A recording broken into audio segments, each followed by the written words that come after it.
Hi there, this is my fifth installment of reading and commenting on Quality by Robert M. Pirsig, edited by Wendy K. Pirsig.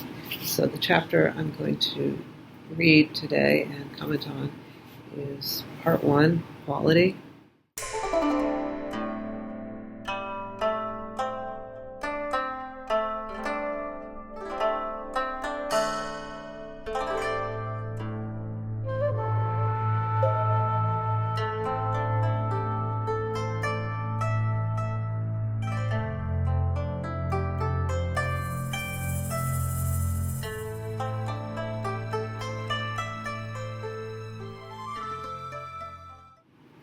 One day I asked the master, "How can the shot be loosed if I do not do it?" "It shoots," he replied. "I've heard you say that several times before, so let me put it another way. How can I wait self-obliviously for the shot if I am no longer there? It waits at the high tension. It waits at the highest tension. And who or what is it? Once you have understood that, you will have no further need of me. And if I tried to give you a clue at the cost of your own experience, I should be the worst of teachers and should deserve to be sacked. So let's stop talking about it and go on practicing." This is from Zen and the Art of Archery by Eugene Herrigel, 1948. So what is it? All right, so this chapter begins with a letter dated April 2nd, 1961, Bozeman, Montana, where Pirsig was an instructor at Montana State College. And I think you might remember him referring to this letter in Zen and the Art of Motorcycle Maintenance. An instructor often gets the feeling that he could spend the rest of his life telling the student what he wanted and never get anywhere precisely because the student is trying to produce what the instructor wants rather than what is good. One also notices that on many of these occasions, the particular student is as frustrated and angered as the instructor. The student keeps trying to figure out how to please the instructor and his way of thinking. The instructor doesn't seem to know himself. The student turns in a rambling paper. He is told he needs better organization and should make an outline. He goes to work, makes an outline, and writes a new story. That follows the outline, but he is told the story is too dull. He goes to work, tries to brighten it with choice bits of liveliness, and brings it in. He is then told the story is too artificial. The solution lies in a common word that on the first analysis seems as simple as the word time, and that on further inspection turns out to be fully as complex as that word time. The word is quality, lowercase in this case. When a student asks what is wanted in English composition, they should be told that what is wanted is quality. This seems ridiculously simple at first, but it is an often overlooked and primitive concept that is absolutely necessary to put across before a student can learn to write. And it is astounding how many students arrive at the college level with no understanding that there is such a thing as quality in writing. Students who honestly and conscientiously believe that good writing is a matter of pleasing different instructors. Students who believe it is a matter of being flowery, being grammatical, being profound, being obedient, being anything but just plain good. So the letters, of course, is pretty self-explanatory. I don't think I'm going to make comment much on this, but I do like this very much. The student is trying to produce what the instructor wants rather than what is good. And I think that this is very important in our times because I don't think we really think about what's good. I think that our priorities are many other things, maybe being profitable, being getting clickbait, getting people to click on you, being popular, having a lot of followers, whatever our priorities now, whatever our values are now. And just being good isn't one of them, and that probably should be. Okay, so, and I want to tie this into the second part. Now, this is my favorite part in the book. These are the very rudimentary musings on quality that Pirsig began to write down when he was in the psychiatric hospital. And this is called Aphorisms, 1962, Downey Veteran Administration Hospital, Illinois, where Pirsig was admitted as a psychiatric patient. So let's go back to this letter where we can't figure out, that word quality isn't what is being requested of the students. And it begins with such a succinct idea, definition. This is his, I guess, as close to a definition as you're going to get. Quality is a characteristic of thought and statement that is recognized by a non-thinking or intuitive process. That is probably the most important part of this statement. And that's before he got into, then in the Art of Motorcycle Maintenance, the pre-intellectual awareness of quality. He already knew. Because definitions are a product of rigid reasoning, quality can never be rigidly defined, but everybody knows what it is. You only know what it is intuitively, and then you act on it. And one thing I want to say about this previous section is you got a list of things, and so the instructor's giving the student lists. Number one of the list, the things that it's not or that it is, and they are very categorized aspects of what an essay could be. Too rambling, make it less rambling, make it better organized. It should be better organized. It should not be dull, too dull. And these are conceptions that are kind of given to the student as preconceived notions, or at least giving you the idea of what a preconceived notion of what your essay should be, versus do the best essay you can do and then edit it later. And remember earlier, that really great section that I just read, he would write for quality, and then he would organize it with this card system. He would put these ideas down, these quality ideas, that they would be spontaneous, they would be intuitive, they would be pre-intellectual, and then the rigid organization came after the fact. So that is where the two sides meet. One edits the other, let's say. Okay, so the next thing, anyone who's studied any kind of Buddhism has heard this one before. 5 blind men approached an elephant. One thought it was like a rope, another like a wall, another like a tree, another like a snake. All were speaking the truth. Similarly, 5 different people trying to describe the nature of quality might give it 5 different answers. All may be telling the truth there. Now, listen to this statement. I love this. There is no eternal verbal truths that tell us what does or does not have quality. The recognition of quality varies from object to object, person to person, culture to culture, and moment to moment.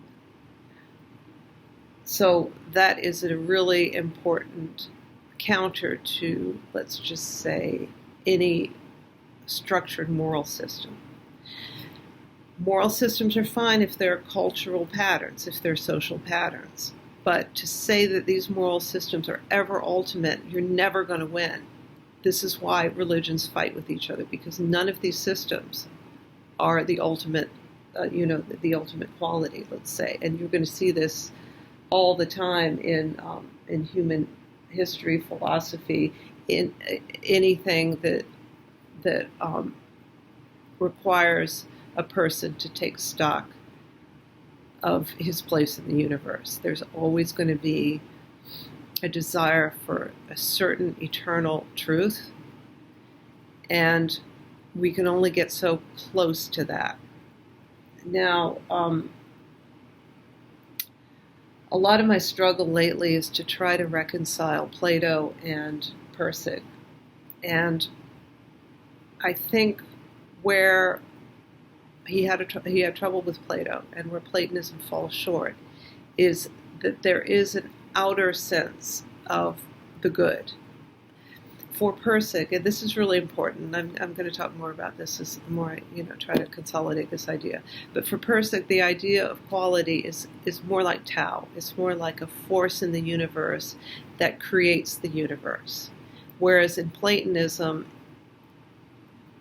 and systems that are derived from Platonism, like Christianity, the moral principle is in a way placed outside yourself.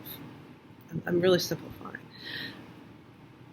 But that why Platonism is close to the metaphysics of quality, but isn't the metaphysics of quality, is because in our notions of where the good is, we're going toward it.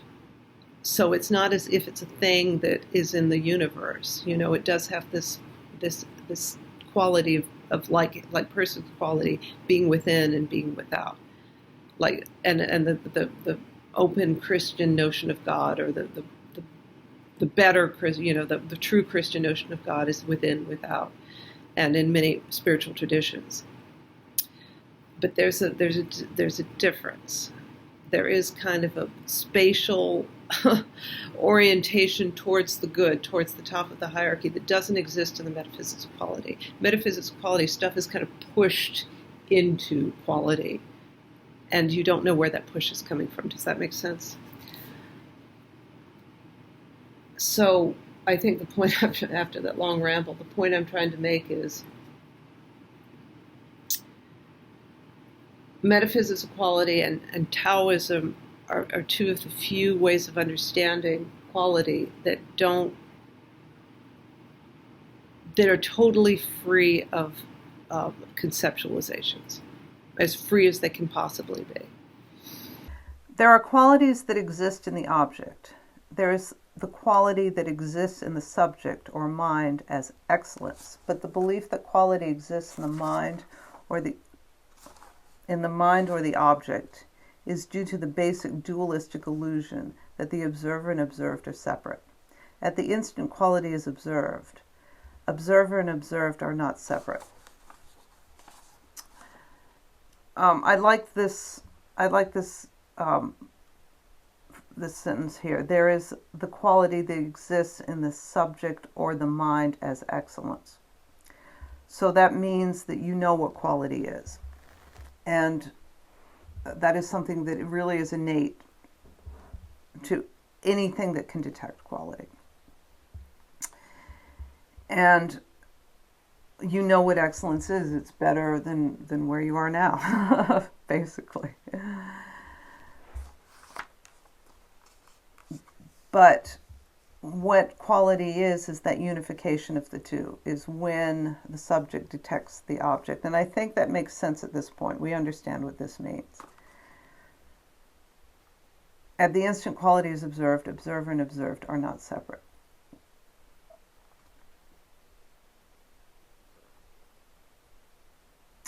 All right, the next one. Thought of the sort used in definition uses symbols of past experience to account for new experience. Quality is the experience before it is symbolized.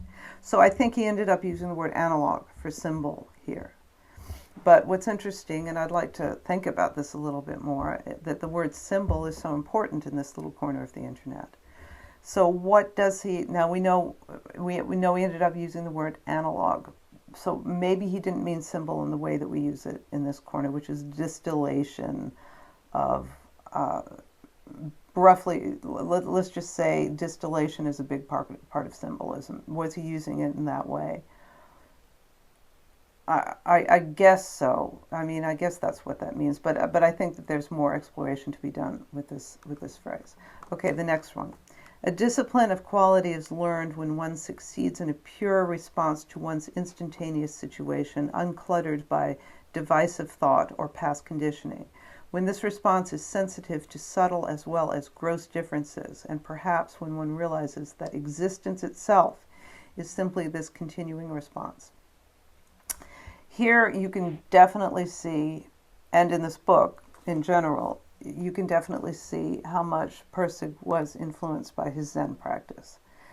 So this is a situation where he's describing enlightenment, and he's going to talk about this in a second. There's a very important phrase concerning enlightenment. So important, it's on the book jacket, but we're going to talk about that in a second. That when a discipline of quality. Let's start with that. That is like the Zen practice. That is like a spiritual practice, the discipline, the meditation, zazen.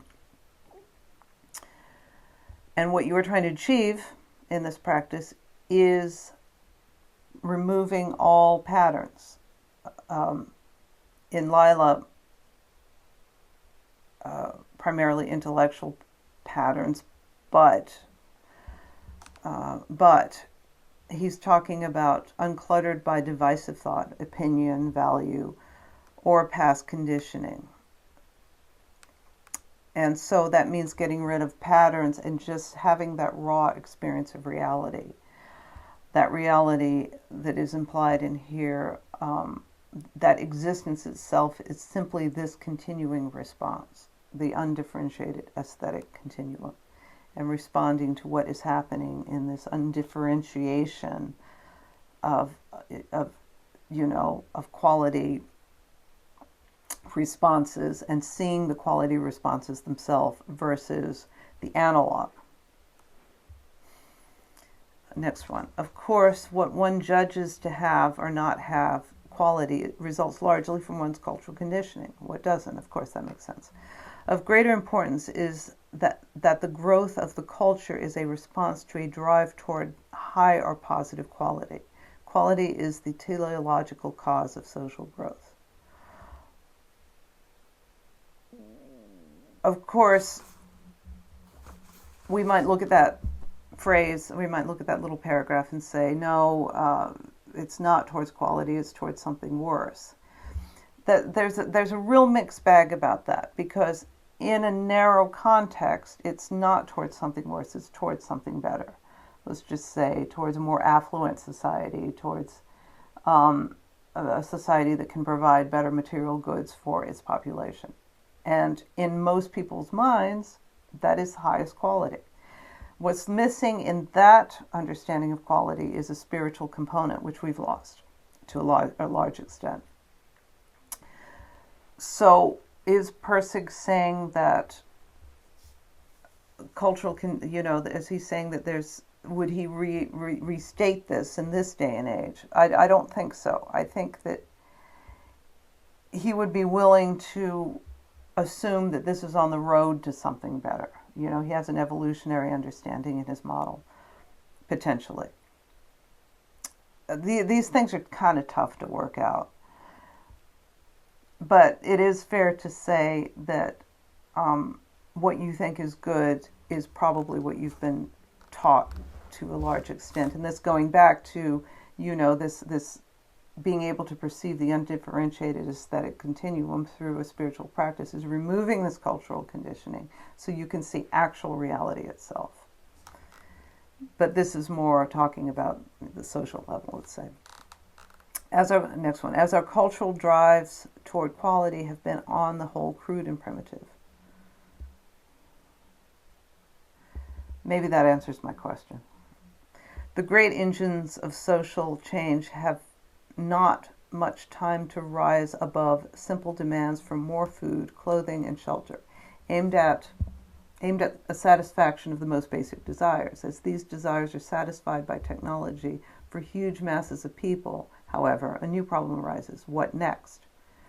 Our society must shift from one having developed highly complex means towards simple goals to one less focused on the means and more toward the goals themselves. We will be less concerned with the national quantity of food, for example, and more concerned with the variety and quality of food produced. Now you have another big problem here, especially, I'm glad he mentions food, because we've gone on the track with food of profitability versus... Now, if you have a ton of money, of course, the quality of food is great because you can get all these things out of season and very high-end stuff.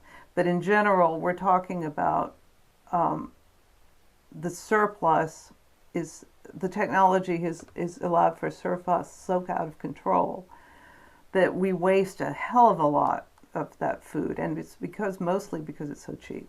Because we've developed food products that are extremely profitable, extremely cheap, extremely addictive, and extremely unhealthy. So so in this particular industry and others, we've moved towards profit. What is driving it is profitability rather than something greater.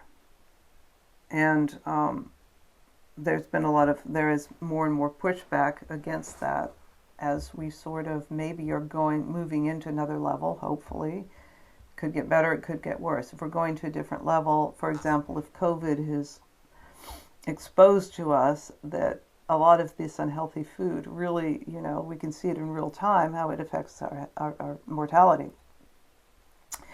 You also do have some more spiritual ideas coming back into society and into Western society.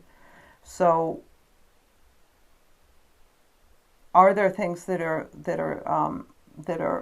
developing beyond profitability in Western society? That's a good question. What was Pirsig thinking at the time? Was he thinking before, we really got into this very high-end internet, digital networking fueled industries that we have, that we were going in a direction of higher quality, since we were really, as I said, satisfying basic desires? Did he think we were going in that direction? Would he have imagined the direction we were going in? Would he think this was a stumbling block to a way to something better? It'd be really interesting. Wish he was still alive, right? Okay, the next one. And this is great. The spider-like process of analytical reasoning.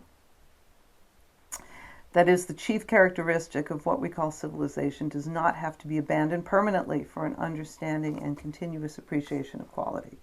Reasoning is also a part of the aesthetic universe that surrounds us. There is high quality reasoning and low quality reasoning. The selection of a particular line or method of reason is guided by quality choices. Now, I think what this means is, let's look at the don't always use the left hemisphere type of reasoning. Not the classic analytical reasoning, subject-object reasoning all the time, when you really need your intuitive right-brain reasoning for certain things. This is why the model of motorcycle maintenance was the way to demonstrate this paradigm that he's talking about, this more sophisticated reasoning, because there's times when you absolutely need logic to determine what's going wrong with the motorcycle, or to determine what tool to use or whatever. And then there's intuition, that you have a feel for how it's running. And both are two different types of reasoning. Ultimately, reasoning should be towards the good rather than remember when he said reasonable instead of good, that we go for what's reasonable even if it's not any good. Some of the societal stuff that he said in the last two paragraphs kind of show what I've been grappling with, is that these are the outcome of cultures and societies that go with the left brain kind of reason. And what that turns out being is money stands in for what's reasonable, and what's most profitable stands in for what's reasonable. And that because that's where you go if you're just using the left brain. It comes right down to quantity. It's quantifiable, right? Rather than qualifiable, which is where we need to re-up and introduce this other side of reasoning. The high-quality reasoning uses whatever side of reasoning is most appropriate for the job at hand. And remember, in Zen and the Art of Motorcycle Maintenance, he touches on this, where he goes, there's this new kind of spiritual reasoning that overcomes the problem of subject-object reasoning, of classical reasoning. All right, next one. The number of facts that can be recorded from any finite period of observation is infinite. Classes writing about one side of the coin have turned in thousands of facts. It is the relative quality of the facts that causes us to choose some and discard others for remembering. That is a perfect description of relevance realization, I think. All right, next one. Normally, one's ability to see what is good marches far ahead of one's ability to produce it. And that's pretty self-explanatory. They're visionaries. All right, next one. Experience does not begin with facts. It begins with monistic quality, then dualistic qualities, then pluralistic assigned symbols. I have a little hard time with this one. The monistic quality would be pre-intellectual. Dualistic is the valuing.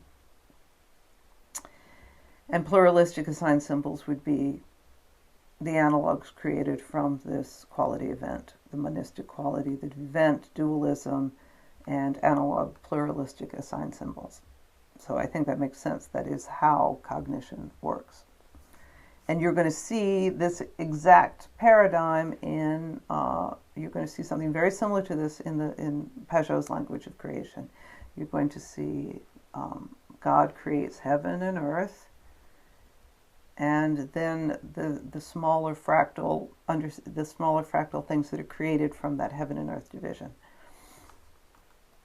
All right, next one. What is the difference between quality and Dewey's experience? Experience is dualistically desired. It presumes an eternal, possible separation between source of experience and recipient of experience. A person who experiences something is separate and external to the situation he experiences, an observer. Quality, with a capital Q this time, or maybe because it's the beginning of the sentence, I don't know, is monistically derived. That is that pre-intellectual. That's what he's going to end up calling the pre-intellectual quality event. It presumes that the source and recipient of quality are not separate at all. Quality is neither apart from the world nor from the self, nor are the world and the self apart when pure quality is recognized, as they are when experience is recognized. By following a discipline of quality, one eventually comes to recognize that the world and the self are not separate. That discipline of quality, again, is going into, using the model of Zen Buddhism in the pursuit of quality, in the pursuit of this undifferentiated aesthetic experience of reality all the time, flowing in quality, let's just say.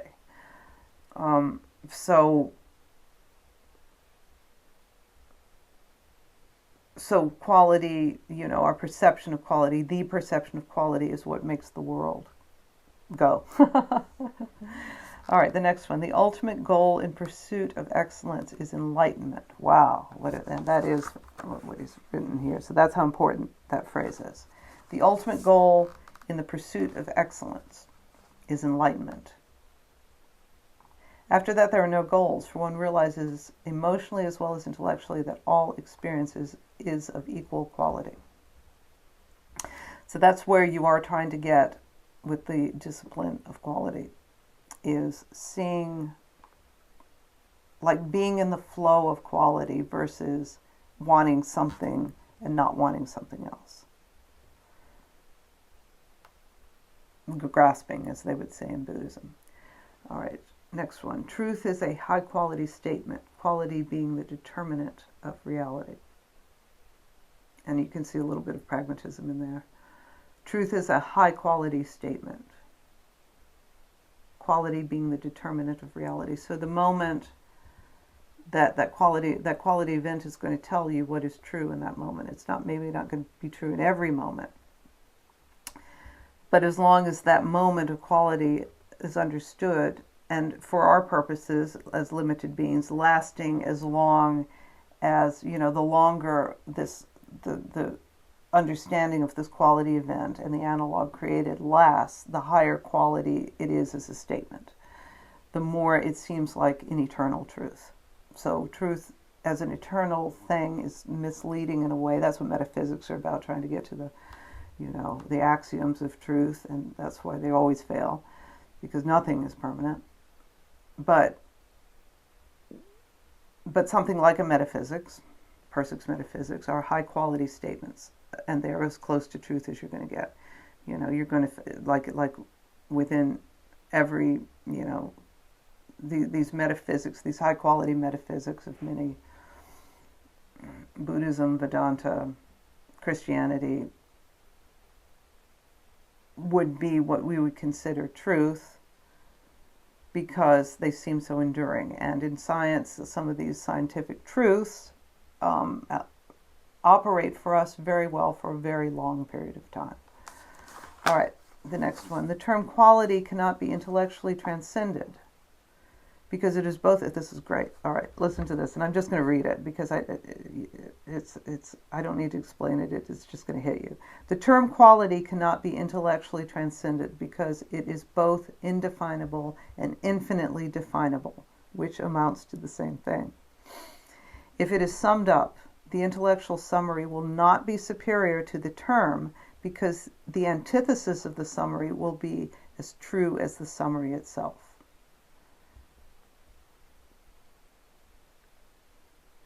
So indefinable would be waves and definable would be particles. Which one is right?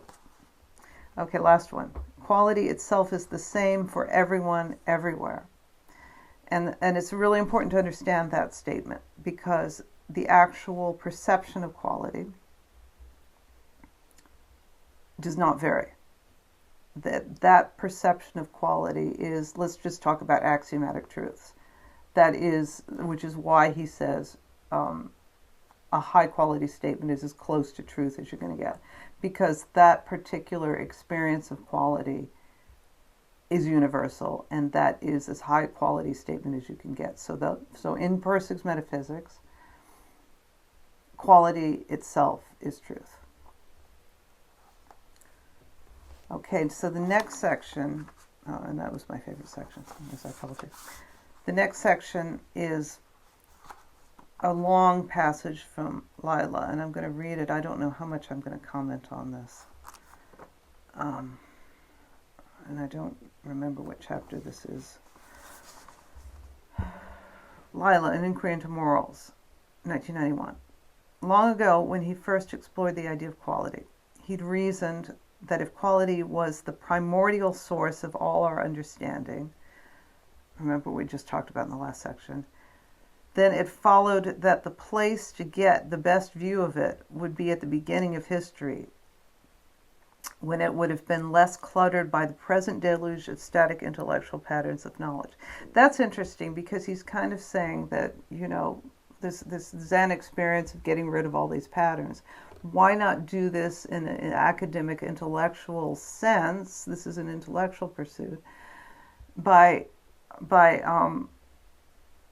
going back to find the source of quality in culture and intellectual understanding, which means you get rid of as many of these intellectual patterns of knowledge, he says, as possible. He traced quality back to the origins in Greek philosophy and thought he'd gone as far as he could go. And then he found he was able to go back to a time before the Greek philosophers, to the rhetoricians. I find this is way at the end of the book. I find that a very interesting statement because we've been thinking about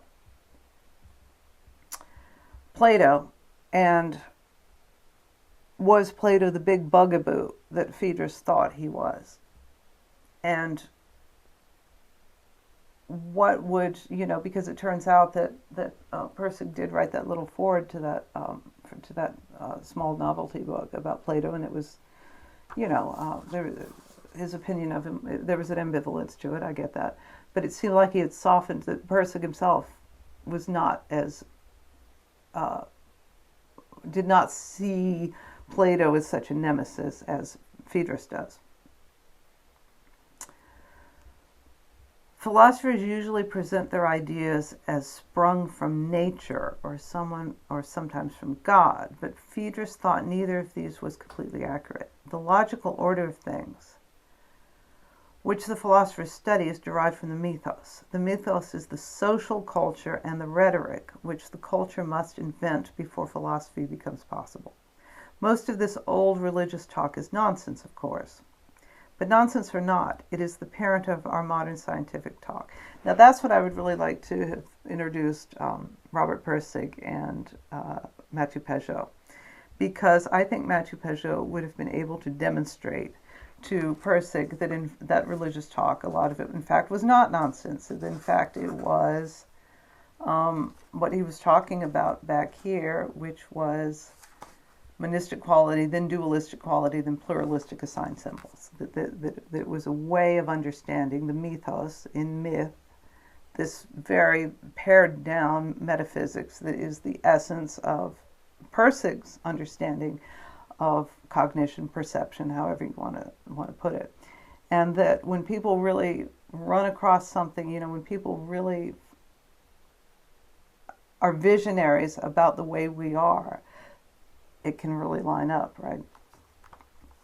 That's as close to truth as you can get, at least in the kind of truth that you can convey with language. All right. But nonsense or not, it is the parent of our modern scientific talk. This mythos over logos thesis agreed with the metaphysics of quality assertion that intellectual static patterns of quality are built up out of social static patterns of quality. Like the way you see things intellectually can only come from how your culture sees it. Digging back into ancient Greek history, to the time when this mythos to logos transition was taking place, Phaedrus noted that the ancient rhetoricians of Greece, the sophists, had taught what they called arete, which is a synonym for quality. Victorians had translated arete as virtue, but Victorian virtue connoted sexual abstinence, prissiness, and a holier-than-thou snobbery. This was a long way from what the ancient Greeks meant. The early Greek literature, particularly the poetry of Homer, showed that arete had been a central and vital term. With Homer, Phaedrus was certain he'd gone back as far as he could go, but one day he came across some information that startled him. It said that by following linguistic analysis, you could go even farther back into the mythos than Homer. Ancient Greek was not an original language. It was descended from a much earlier one, now called the Proto-Indo-European language. This language has left no fragments, but has been derived by scholars from similarities between such languages as Sanskrit, Greek, and English, which have indicated that these languages were fallouts from a common prehistoric tongue. All right, so the prehistoric tongue, just think about that. Think about going back into prehistoric consciousness, right? And so if you're trying to remove the deluge of patterns of knowledge, one way to do it is to go back to this very early language and what it represented, because it gives you a sense of the consciousness in which the understanding of this arete, this is derived, this quality is derived in human consciousness. The language, after thousands of years of separation from Greek and English, the Hindi word for mother is still ma. Yoga both looks like and is translated as yoke. The reason an Indian Raja's title sounds like regent is because both terms are fallout from Proto-Indo-European. Today, a Proto-Indo-European dictionary contains more than 1,000 entries with derivations extending to more than 100 languages. And here's a little chart. I got that chart from, remember when Mike Hill did a primer on metaphysics quality. He used this chart with Robert Breedlove. Nice primer. Okay, so just for curiosity's sake, Phaedrus decided to see if arete was in it. He looked under the A words and was disappointed to find it was not. Then he noted a statement that said that the Greeks were not the most faithful to the Proto-European spelling. Among other sins, the Greeks added the prefix A to many of the Proto-Indo-European roots. He checked this out by looking for arete under R. This time a door opened. The Proto-European root of arete was the morpheme RT root. There, besides arete, was a treasure room of other derived root words: arithmetic, aristocrat, art, rhetoric, worth, right, ritual, right, W-R-I-G-H-T, right-handed, and right correct. All of these words, except for arithmetic, seem to have a vague thesaurus-like similarity to quality. Phaedrus studied them carefully, letting them soak in, trying to guess what sort of concept, what sort of way of seeing the world could give rise to such a collection. When the morpheme appeared in aristocrat and arithmetic, the reference was to firstness. Urt meant first. When it appeared in art and rite, it seemed to mean created and of beauty. Ritual suggested repetitive order, and the word right had two meanings, right-handed and moral aesthetic correctness. When these meanings were strung together, a fuller picture of the RT morpheme emerged. Urt referred as first created, beautiful, repetitive order of moral aesthetic correctness. Interestingly, in the sciences today, arithmetic still enjoys this status. So this sort of implies a way of seeing reality that we were talking about, where the two hemispheres of the brain, the two types of reason, are not divided, and that arithmetic itself is a vestige of that, but is the branch that goes off to represent classical reason, left-brained reasoning. Later, Friedrich discovered that even though the Hebrews were from across the river and not part of the Proto-Indo-European group, they had similar term, arheton, which meant the one, and which was considered so sacred it was not allowed to be spoken. That is a very interesting. Now, when you're talking about uniting all these traditions into something that we can rediscover and use as we try to overcome classical reasoning, subject-object thinking, profit instead of God, mammon instead of God, however you want to put it. The notion of the one, this old way of understanding monism, which is pervasive. It's not just ancient Greek, ancient Hebrews, it's the Vedanta, it is, and who knows how much further back, but a sensibility that there is this one undefinable God or good or whatever it is that we will never have access to, but informs and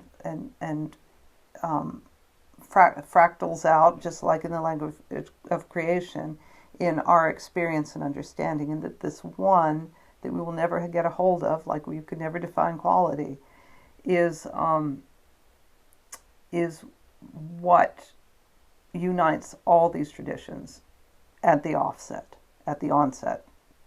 when this language, and divides them in their own ways as this language flows out in different iterations and the cultures become different cultures and the religions become different religions. The right-handedness was also interesting. He had come across an anthropology book called Le Prééminence de la main droite, the preeminence of the right hand, by Robert Hertz, showing how condemnation of left-handedness as sinister is an almost universal anthropological characteristic. Our modern 20th century culture is one of the few exceptions, but even today, when legal oaths are taken or military salutes are given, or when people shake hands, or when a president is inaugurated, he agrees to uphold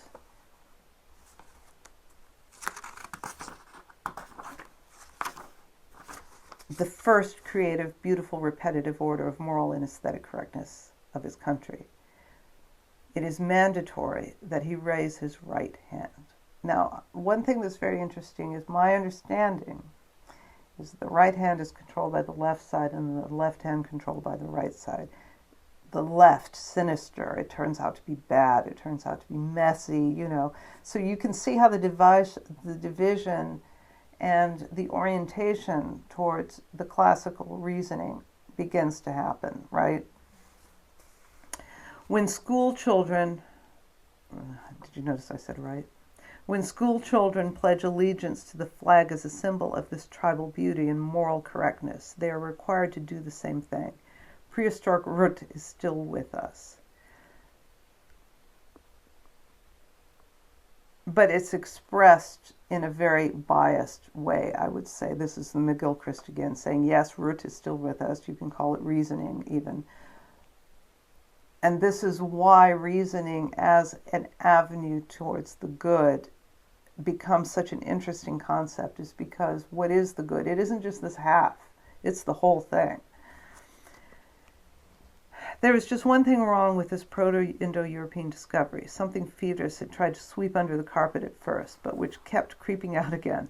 The meanings grouped together suggested something different from his interpretation of arete. They suggested importance, and this is what we're going to go into. This left-hand stuff we're going to go into, left brain stuff, right-hand stuff we're going to go into. They suggested importance, but it was an importance that was formal and social and procedural and manufactured, almost an antonym of the quality he was talking about. Urt meant quality, all right, but the quality he meant was static, not dynamic. He had wanted it to come out the other way, but it looked as though it wasn't going to do it. Ritual. That was the last thing he wanted arete to turn out to be. Bad news. It looked as though the Victorian translation of arete as virtue might have been better after all, since virtue implies ritualistic conformity to social protocol. It was in this gloomy mood, while he was thinking about all the interpretations of the Urt morpheme, that another find came. He had thought that surely this time he had reached the end of the quality arete-Urt trail, but from the sediment of old memories his mind dredged up a word he hadn't thought about or heard of for a long time. Rita.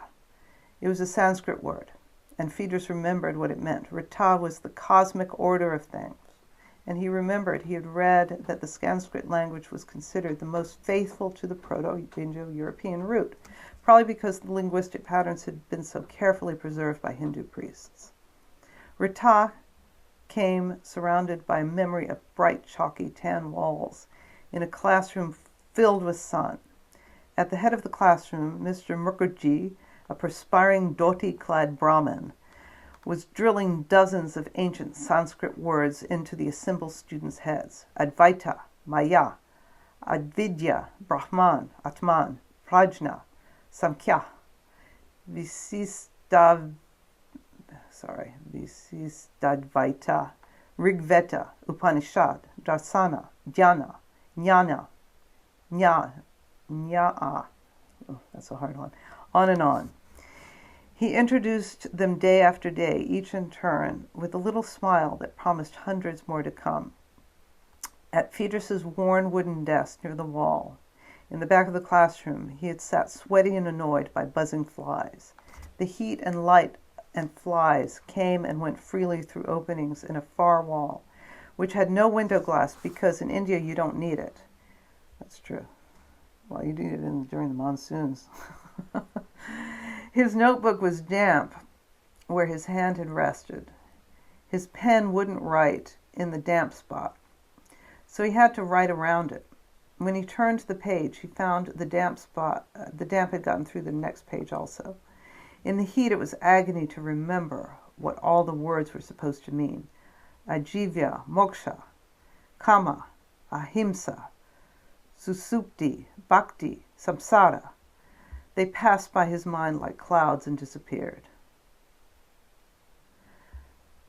Remember that at that time, Fiedrus was having a really hard time finding the quality in this. He was having a really hard time connecting to his preconceived notion of what he thought India and Indian philosophy was going to be about.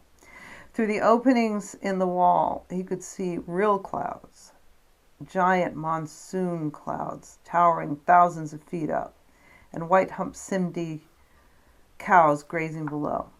He thought he'd forgotten all those words years ago, but here was Rita back again. Rita from the oldest portion of the Rig Veda, which was the oldest known writing of the Indo-Aryan language. The sun god Surya began his chariot ride across the heavens from the abode of Rita. Varuna, the god for whom the city in which Fiedrus was staying was named, was the chief supporter of Rita. Varuna was omniscient and was described as ever witnessing the truth and falsehood of men, as being the third whenever two plot in secret. He was essentially a god of righteousness and a guardian of all that is worthy and good. The text had said that the distinctive feature of Varuna was his unswerving adherence to high principles. Later he was overshadowed by Indra, who was a thunder god and destroyer of the enemies of the Indo-Aryans. But the gods were conceived as guardians of Rita, willing the right and making sure it was carried out. One of Friedrich's old school texts, written by Mr. Hirayana, contained a good summary. Rita, which etymologically stands for chorus, originally meant cosmic order, the maintenance of which was the purpose of all gods, and later it came to mean right, so that the gods were conceived as preserving the world not merely from physical disorder, but also from moral chaos. The one idea is implicit in the other, and there is order in the universe because its control is in righteous hands. The physical order of the universe is also the moral order of the universe. Rita is both. This was exactly what the metaphysics of quality was claiming. It was not a new idea. It was the oldest idea known to man. The identification of Rita and Arete was enormously valuable. I just want to say something a second here. Do you think that we'd be better off if we hadn't separated reasoning, if we hadn't had the Enlightenment, if we hadn't followed a path of material, of material affluence or sustenance? What does he call it here? Satisfaction of the most basic desires, the satisfaction of material desires. Would we be better off if we hadn't split those desires? It's really hard to say. Looking at it through a modern lens, because the danger is that we wouldn't be living as long, we wouldn't have been cured as many diseases, but maybe we would have done better. We don't know what it would have been like if the Enlightenment had never happened. Or if even earlier this division had never happened between these two types of reasoning. But what we do know is there are positive and negatives from it. And even Pirsig had said this. The progress we've made is because of that division. And now, maybe we need to go back and unify it. Maybe this is the next step evolutionarily. So maybe was this a diversion, or was this a necessary step?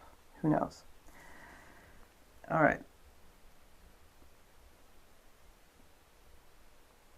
The physical order of the universe is also the moral order of the universe. Rita is both. This was exactly what the metaphysics of quality was claiming. It was not a new idea. It was the oldest idea known to man. This identification of Rita and Arete was enormously valuable, Friedrich thought, because it provided a huge historical panorama in which the fundamental conflict between static and dynamic quality had been worked out. It answered the question of why Arete meant ritual. Rita also meant ritual. But unlike the Greeks, the Hindus, in their many thousands of years of cultural evolution, have paid enormous attention to the conflict between ritual and freedom. The resolution of this conflict in the Buddhist and Vedantist philosophies is one of the profoundest achievements of the human mind. More profound than the Enlightenment? Maybe so. The original meaning of Rita during what is called the Brahmana period of Indian history underwent a change to extremely ritualistic static patterns, more rigid and detailed than anything heard of in Western religion, as Hirayana wrote. The purpose of invoking the several gods of nature was at first mostly to gain their favor for successes in life, as well as hereafter. The prayers were naturally accompanied by simple gifts like grain and ghee, but this simple form of worship became more and more complicated and gave rise in the course of time to elaborate sacrifices and also a special class of professional priests who alone, it was believed, could officiate them. Right in here you also see a desire to control nature in a way that benefits these satisfaction of needs.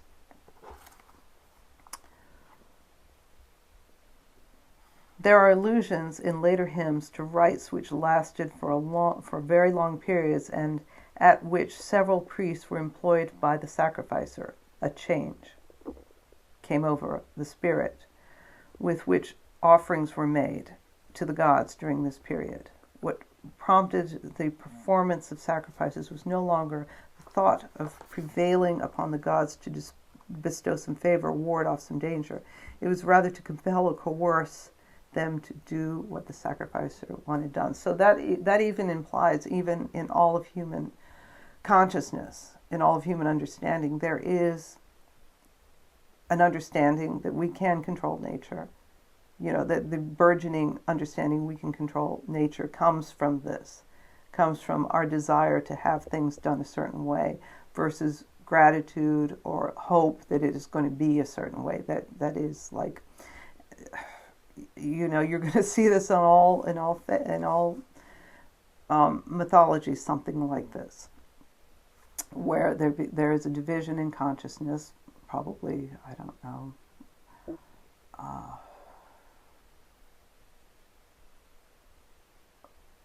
I don't know how many thousands of years ago, all over the world, that there's, at least in the major cultures, that there's a understanding that nature should be controlled, that we want nature to be controlled, and then later that we can control it.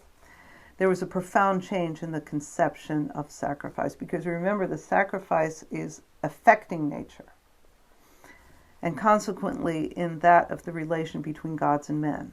All that came to be insisted upon was a scrupulous carrying out of every detail connected with the various rites, and the good result accruing from them, whether here or elsewhere, was believed to follow automatically from it. Ritualistic punctilio thus becomes to be placed on the same level as natural law and moral rectitude. And I would say from that ritualistic punctilio comes, maybe comes science, maybe comes overcoming the gods and becoming gods ourselves. Maybe this is also an illustration of the cultural immune system where things just become too static. A lot to unpack in there. All right, here's the end of this. You don't have to look far in the modern world to find similar conditions, Vedras thought. But what made the Hindu experience so profound was this decay of dynamic quality into static quality was not the end of the story. Following the period of the Brahmanas came the Upanishadic period and the flowering of Indian philosophy. Dynamic quality reemerged within the static patterns of Indian thought. Rita, Hirayana had written, almost ceased to be used in Sanskrit. But under the name of Dharma, the same idea occupies a very important place in the later Indian views of life also. That's where the mystical tradition is preserved, in the word Dharma. The more usual meaning of Dharma is religious merit, which, operating in some unseen way as it is supposed, secures good to a person in the future, either here or elsewhere. Thus, the performance of certain sacrifices is believed to lead the agent to heaven after the present life, and of certain others to secure for him wealth, children, and the like in this very life. But he also wrote, it is sometimes used as a purely moral concept and stands for right or virtuous conduct, which leads to some form of good as a result. So there are two forms of the word Dharma. The mystical one, of course, is the second one. So I hope that makes sense, and I will see you next time for episode 6.